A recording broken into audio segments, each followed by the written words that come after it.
Macherla MLA Pinnelli Ramakrishna Reddy ఈవీఎంల ధ్వంసం చేశాడు, ఓటర్లను బెదిరించాడు.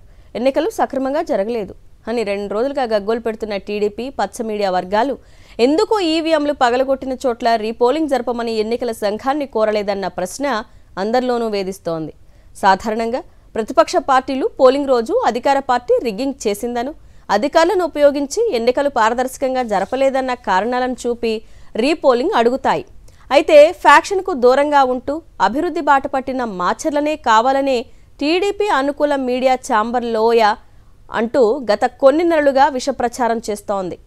అదే నిజమైతే అక్కడ 4 దఫాలుగా ఎమ్మెల్యేగా గెలుస్తున్న పిన్నెల్లి రామకృష్ణారెడ్డి ఎన్నికల్లో అరాచకం సృష్టించాడు, రీపోలింగ్ జరపండి అని ఈసీని కోరాలి గాని అటువంటి చర్యలేవి తెలుగుదేశం పార్టీ మాచర్ల టీడీపీ అభ్యర్థి జోలకంటి బ్రహ్మారెడ్డి తీసుకోలేదు.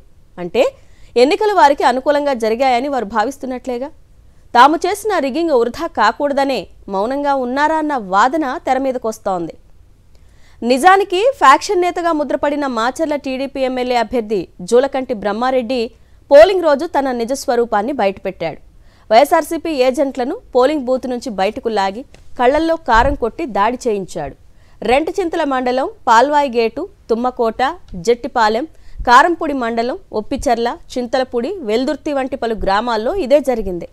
ఒప్పిచెర్లలో పోలింగ్ ఏజెంట్గా ఉన్న ఎస్టీ సామాజిక వర్గానికి చెందిన పాలకీర్తి శ్రీనివాసరావు, ఆయన సోదరుడు పాలకీర్తి నరేంద్రలపై 100 మంది దాడి చేసి బయటకు లాగి యథేచ్ఛగా రిగ్గింగ్ చేశారు.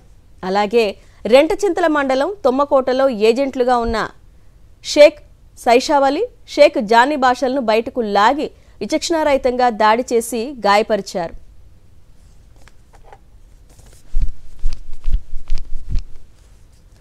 రిగ్గింగ్ అడ్డుకున్నందుకు తుమ్మకోటలో 4 ఈవీఎంలను టీడీపీ నేతలు పగలగొట్టారు. జోలకంటి సొంత గ్రామమైన వెల్దుర్తిలో వైఎస్ఆర్సీపీ ఏజెంట్లను బయటకు లాగి దాడి చేసి రిగ్గింగులకు తెగబడ్డాడు. 137, 138, 139, 140, 141 బూత్లలో కూర్చున్న వైఎస్ఆర్సీపీ పోలింగ్ ఏజెంట్లను టీడీపీ నేతలు బయటకు లాగి రిగ్గింగ్కు పాల్పడ్డారు. ఇలా మాచర్ల నియోజకవర్గంలో 8 గ్రామాల పరిధిలోని సుమారు 20 పోలింగ్ బూత్లలో టీడీపీ నేతలు రిగ్గింగ్ చేశారు.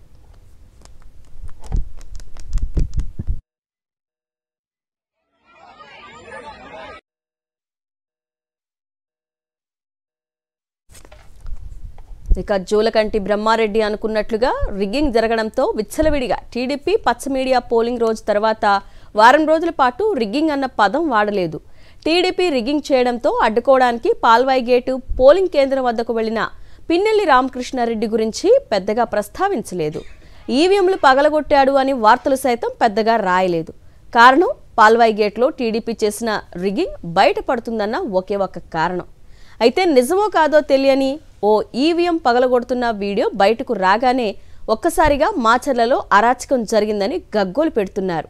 అయినా సరే ఏ టీడీపీ నేత కూడా ఈవీఎంలు పగిలిన చోట్ల రీపోలింగ్ జరపమని మాట వరుసకైనా అనలేదు.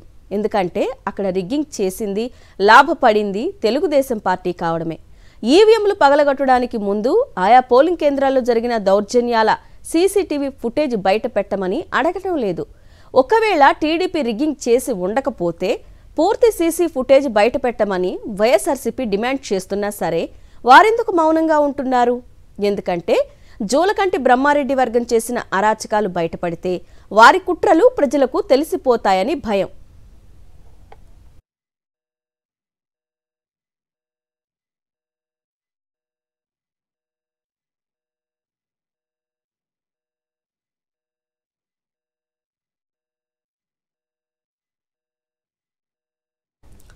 మరోవైపు మాచర్ల నియోజకవర్గంలో టీడీపీ చేసిన రిగ్గింగ్పై వైఎస్ఆర్సీపీ ఎమ్మెల్యే అభ్యర్థి పిన్నెల్లి రామకృష్ణారెడ్డి ఎన్నికల సంఘానికి 2 సార్లు లేఖ రాశారు.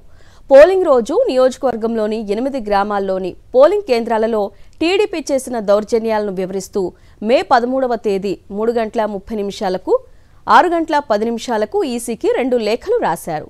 ఇందులో టీడీపీ రిగ్గింగ్ చేస్తున్న గ్రామాల్లో తిరిగి రీపోలింగ్ నిర్వహించాలని అభ్యర్థించారు. ఆ గ్రామాలు కారంపూడి మండలంలో చింతపల్లి, ఒప్పిచెర్ల, పేటసన్నగుండ్ల, పెదగోడగుండ్ల, రెంటచింతల మండలం, తుమ్రకోట, పాల్వాయి గేట్, జట్టిపాలెం, వెల్దుర్తి గ్రామాలున్నాయి.